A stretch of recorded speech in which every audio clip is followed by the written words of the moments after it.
Clarity's secret wars are underway. Today we'll uncover the myth and the truth. So stay tuned. Let's just jump into it. I do want to thank our sponsor, and that is iTrust Capital, where you guys can go out there and begin your own crypto IRA. And you can, of course, fund this right now. Don't wait, guys. Get out there and do this. It's one of the things that you can do to diversify and, of course, get exposure. Whether you're into crypto, altcoins, whether you're into gold and silver, doesn't really matter. All of that is available over on iTrust Capital. You can rotate an existing IRA over there. Reach out to the iTrust team. Let them know what you want to do. They will help you get started. Use our link. You're going to get a $100 funding reward just to get going. Once you fund it, you get the $100 back. So get in and do it. Let's look at the countdown clock, which is now setting at 9 days. Now, granted, this is 9 days for going into that August research, which is what everybody's been pointing at. You look at that, and then, of course, we'll also go to a clip. And this clip is how the Senate is now scrambling to deal with everything that's happening. Take a look. A growing number of Senate Republicans are pushing to delay or cancel their August recess. Let me appeal for each one of you listening to this. We need your help. We, the people, call in 100 senators and tell them to come back. We can't individually do it ourselves or as a group. We need every American to get on the phone, text, call your senators to get them back up here and do the job. Yeah, look, I am happy to stay as long as it takes to get our job done. Why do you want the U.S. Senate to stay in town? Shouldn't they be out across the country? Why? What a stupid question for you to ask. Shouldn't they be campaigning though? What a stupid question for Jennifer to ask such a stupid. She's a smart person. They shouldn't leave town. We have some Republicans that I will not comment on. A few of them, probably 4. I'd like to comment on them, but I have too much sense to do it. Well, first off, I mean, we're going to do Russia sanctions, and that's a tribute to Lindsey Graham, who we all are going to, commemorate tomorrow. I think we'll get that done. Look, I mean no disrespect. I love John Thune. He's better looking than me. But I think there's also there's a package of nominations. It's about 74 noms that the president's put forward that we're moving them in block. We'll do that. We will probably have a vote on the Clarity Act, which is the digital assets bill legislation that's in front of the Senate. We'll see if the Democrats give us the votes to get on that. For any members of the audience that are interested in reaching out to their senators, I wondered if you had any specific names you wanted to drop of Democrats that seem like they would be movable. Also Brooks, Gallego, Warner, Warnock, Gillibrand. I think any of those 18 senators that voted before, I think are fair game targets again. All right, so you guys heard that right there from Thune. He's saying he's going to get to the floor with this. So I know that there's been a lot of, exposure out there right now saying, no, it's going to get killed. And it's getting pushed back for Russia sanctions and all this kind of BS. You guys remember we had the Blockchain Association on yesterday. All I want you to do is visit clarityforamerica.com. Now, this is going to get you to this page where whether you're a business or an individual, doesn't matter. You can just click which one you are. And then, of course, go fill out, tell them everything you want. And you want them all. You want clarity. You want consumer protection. You want access to banking, freedom to build. You want developer protection and U.S. competitiveness for jobs. You want all that stuff, guys. Go out there and it's going to build an email for you. And then you can go in and even select the level you want. Put in passionate and heartfelt. Boom. It's that simple. And then generate your letter, and it's going to go and email, of course, right out there to your senator. And of course, that's the point, is to try to get them to stay, get these things done. And I think that will start to move the ball. If you look at some other things that have indicated to this, this is Ted Pillows, says, I covered this in my Substack article. Clarity Act faces another delay. Senate, of course, media focus remains on nominations. This is the point we're getting at around sanctions, a bill with Russia, leaving the room for crypto legislation until next week. I still think Thune played the card, and he believes that it's going to go to the floor of the Senate. If that is the case, then the thing is the banks are probably behind this. They want you to think you're beaten. That is not the case, guys. Just reach out and let your senators know. All right, so I wanted to go to a tweet here. Dan kind of agrees with us here. Headlines, entirely made up, mainly designed to manipulate. But if you look at the reasons, the Senate is prioritizing nominations and the Russia sanctions bill first. These are both easily passable. You even saw Thune earlier in the clip say that they were pretty much all bipartisan on this of getting the nominations and the Russian sanctions done, meaning it's going to be fast. It's going to be done. And I think that means there's still possibility for clarity to make its way through. You look at this right here, Brendan Peterson, this, of course, Punchbowl News. He hits on it right here, acknowledge bank lobbying impact. There's a lot of swirl around it on yield, some of the things that the banks care deeply about. So this is still being talked about now, and this only reinforces the whole point of that maybe the banks are behind this. And then, of course, you have Gallegos coming in here saying, hey, we're going to go ahead and send the bipartisan text to the White House in the next couple of days. These are senators that we've already talked about that have said that they might not necessarily be on board. Maybe they are on board now, and maybe when I've talked to Kristen, I've talked to a handful of other people in D.C., all of which have been pointing to there may be more support here than what meets the eye. So just pay attention, guys. All of this is happening right now in front of us. Here's a clip around Elizabeth Warren, and it's around her retweets, I should say, and all of this is boiling down to ethics. Take a look. They lost almost everything they had invested. And I'm going to play for you now one of their stories, if we can do it. So I bought some. Within a few days, he announced that Melania was releasing her own project, so I bought that as well.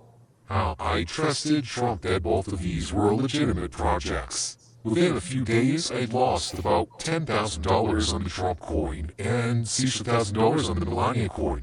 I couldn't believe it. I can't believe something like this would happen.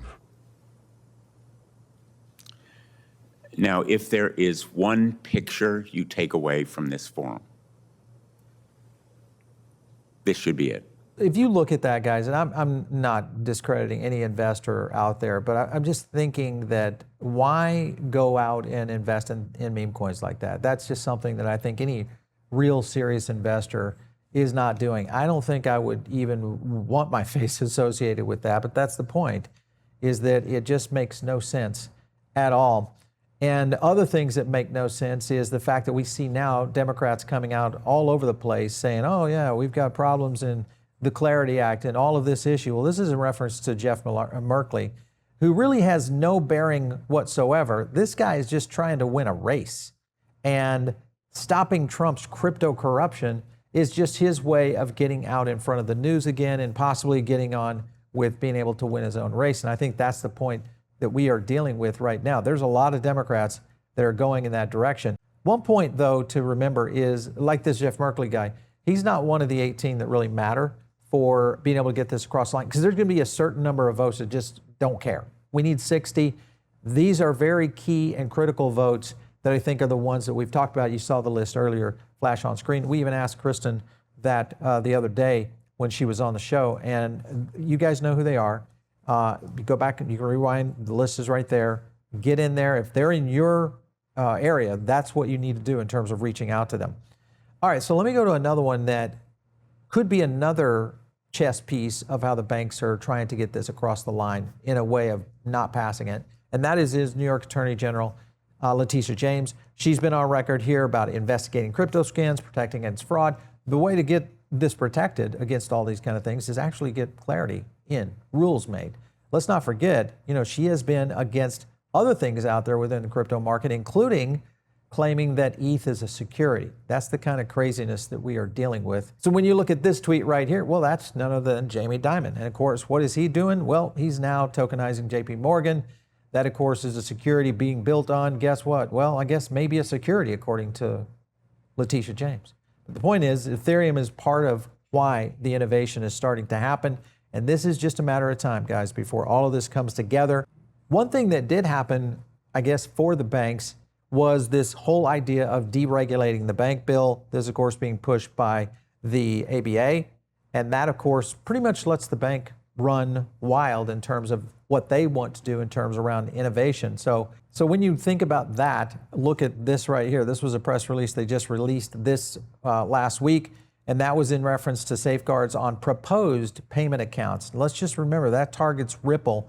They're trying to maintain key safeguards. This is the way they worded it, including a proposal, including prohibitions on interest payments, daylight credit, discount window excess, and even Fed access. Furthermore, if you go further into the press release, it says the association said legal eligibility alone should not guarantee access to payment account and emphasized that the Federal Reserve must continue to evaluate applicants' risk profiles. So we're back to reputational risk here, which has been something we've gone past for quite a while. Governance structures and supervisory oversight would be in play, simply meaning they're going to go out and put some pressure on Ripple. And of course, there's a good reason why. When you go look at this headline right here, Meet Ripple Mint, there's a couple of key things here. This is a unified way for, guess what? Institutions to access, mint, redeem, and manage all of this on RLUSD. And further into that, Ripple Mint institutions now can mint, redeem RLUSD from the source, bridge, they can track funds, and also integrate. So this is the point that I'm getting at. We are continuing to see what the banks are really afraid of. All of this is now coming to a head, and Clarity is part of that. This is why Goldman is breaking away. Watch this clip. Goldman Sachs CEO David Solomon broke away from the majority of the banks as he is now heaping praise on Clarity. He told Politico that the legislation is not perfect, but it creates an even playing field. Here's what he said in part. I'm very supportive of moving the Clarity Act forward so we can get some market structure in place and start to move the innovation process along. Faryar, do you foresee a moment where other bank CEOs get on board with Clarity? All right, so absolutely. I don't think any other bank official, or at least not the major banks, are going to jump on the retail side. When you look at Blackrock, which is really not officially a bank, but they are officially on board, you've got Charles Schwab in this, Fidelity in this, Goldman in here, all back in Clarity. But I think the reason that all of this has been built and really kind of constructed in the shadows is simple. The banks are trying to catch up to what Ripple is doing. One point I want to hit on right here of why BlackRock, Goldman, Charles Schwab, these are so important. And there's a reason here, guys. If you look at some of the things that we are seeing around capital trades, which is where the Senate actually invests, let's go over to look at that list right there. There's the big list right here. You guys go over to capitaltrades.com. You can pull this up yourself.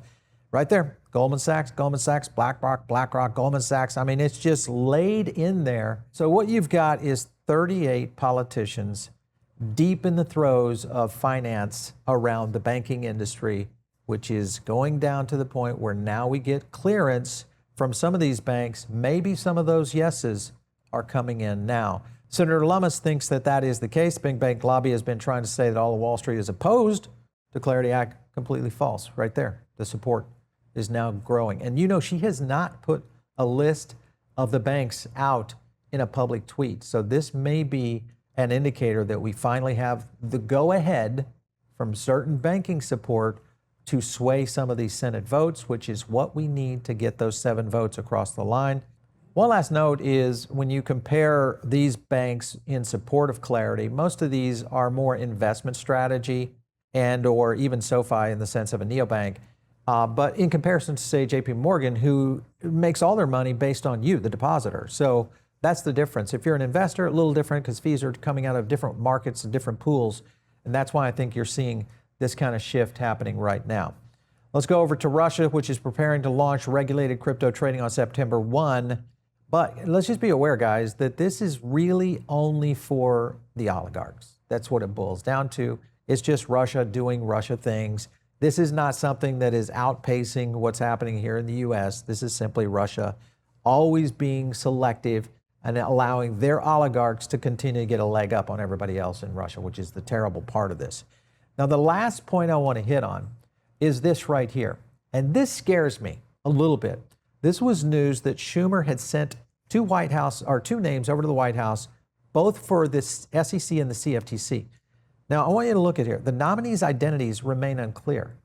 Nobody wants any of these nominees to get flamed before they get a fair chance. Now, what, in your opinion, what names would get flamed before they get a fair chance? What names would you worry about? The only ones I can think of, one of the ones, I should say, is Gary Gensler. Is Gary Gensler possibly being put up as a potential bargaining chip of all of this playing in the background? Man, if that comes together and we have Gensler back either at the SEC or at the CFTC, remember, he's got legs over there as well, this could change the dynamic, especially if we don't get clarity. He is going to be coming and taking names for sure. So we're going to watch this very closely, guys. This gets a little bit weird.